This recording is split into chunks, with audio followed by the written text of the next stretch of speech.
Welcome. The University Art Galleries and Collection are pleased to have you here in the Gordon Snellgrove foyer to welcome the fifth moon, the eagle moon, Mikasupisim. We will benefit from a greeting from our elders, Evelyn Linklater and Florence Highway. They will not be joining us here on site today because, as you know, it's very important that we keep our elders safe and each of you safe. We're looking forward to when we can gather again. But until then, I think it's important that we acknowledge that we have lost over 200 people since December in Saskatchewan alone. This particularly challenging time has been, again, additionally difficult for Indigenous peoples. We know that 50% of current infections in the province are happening within Indigenous communities. So with this in mind, we're doing our best to keep you safe and to make this space collectively better for you when we do return. So today, as always, I'm joined by Sandy Bonney, ISAP team lead and STEM leader. And as you know, she's a geologist, so has a particular affinity and understanding of the grandfathers here, and has brought us a lot of information about our collective stories with these stones. You're also going to be enjoying a message from Candace Wasacase-Lafferty. Together, Sandy Bonney worked alongside the Indigenous artist in residence last year, Lyndon Tutusis, based on a project that had been kind of cooked up by Vanessa Hagan and Sandy Bonney when they came to know of these stones' existence here at USask. We worked alongside community, and we're very excited that we're able to introduce these stones one by one as such incredible markers of time that are now becoming beacons of welcome in this space. I also want to thank Kyle Zervinsky behind the camera and our partnership with Paved Arts that has made this production possible and lets us speak to you with each new moon. We have to thank the Saskatchewan Arts Board and the Canada Council for the Arts, as well as the Department of Arts and Science here at the University of Saskatchewan.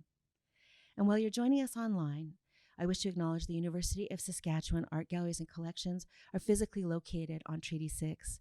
This treaty marks out, in part, the territories of the Nehiyawan, Anishinaabe, the Saulteaux, Dene, Nakota, Lakota, and it's the ancestral homeland of the Métis people.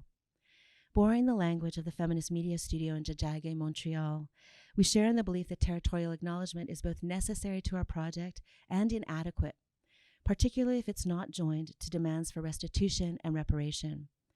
The art galleries of the University of Saskatchewan acknowledge the settler colonial context in which our conversations and collaborations take place and recognize the work to be done towards accountability and reciprocity. It's the generosity of all involved in this project and the presence of the grandfathers here that marks space and makes place for you all. I cannot wait until we can be together again, but just know that we are here actively making it better and making it safe. Thank you.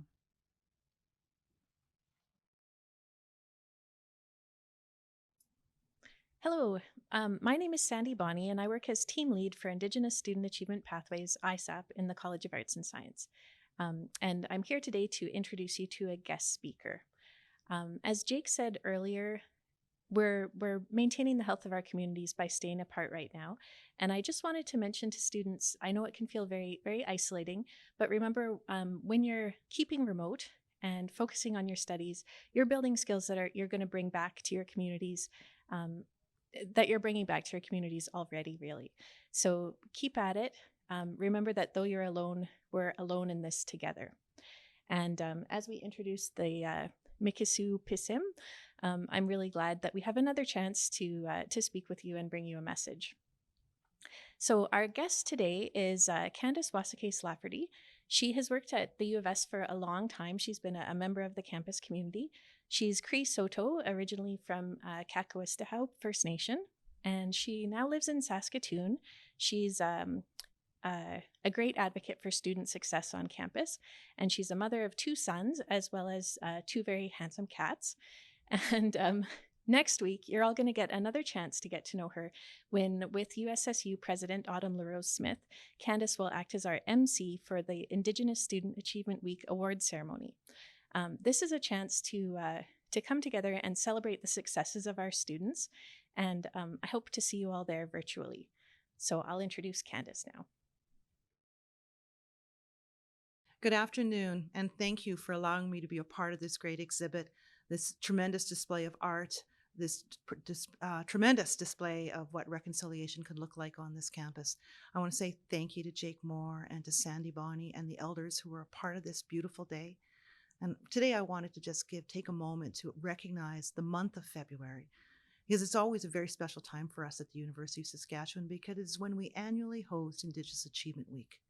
And one of the highlights of the week is the Indigenous Achievement Awards.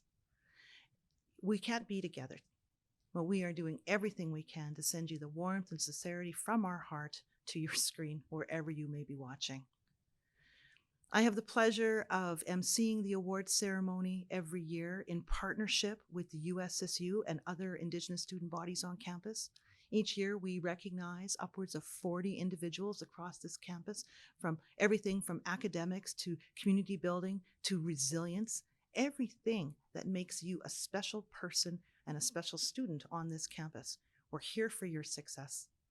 And if we haven't met before, I welcome you when we get together again, and I welcome you to the Gordon Oaks Red Bear Student Center. This year's theme for Indigenous Achievement Week is Niganitan Itotitan. Oh, I'm going to give a shout out to my friend Randy Moore, who's going to teach me to say that better. So I humble myself to you today. As mentioned, the theme this year is We Walk Together. And I can't think of a more powerful symbol to think about walking together when I look at this beautiful display and I look at the carving. I was a student here in the early 1990s. I've always been raised and taught through the teachings of my community of Kakawistahau that the stones are alive. The stones are our grandfathers. The stones are the keeper of our stories, and the stones see everything.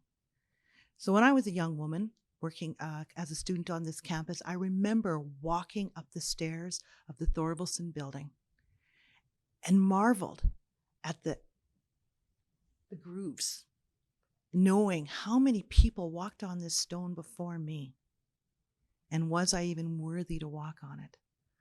But I grounded myself back in my early teachings that these stones will remember everyone, and the stones may remember me. I took that with such honor, and it gave me the strength. 25 odd years later, we're here, and now these stones now reflect the Cree language, the eagle moon, and the month of February. And I am absolutely thrilled to be a part of this. This is such a strong statement of who we are, leaving our footprints on this institution. As Indigenous people, the Indigenous community of campus, we offer insight. We offer pride, support, courage, wisdom, and have no doubt you will also leave your footprint here. Thank you again to this group. Thank you for this beautiful work, this beautiful art, and I look forward to seeing you again very soon. Thank you. Gitchin Miigwech.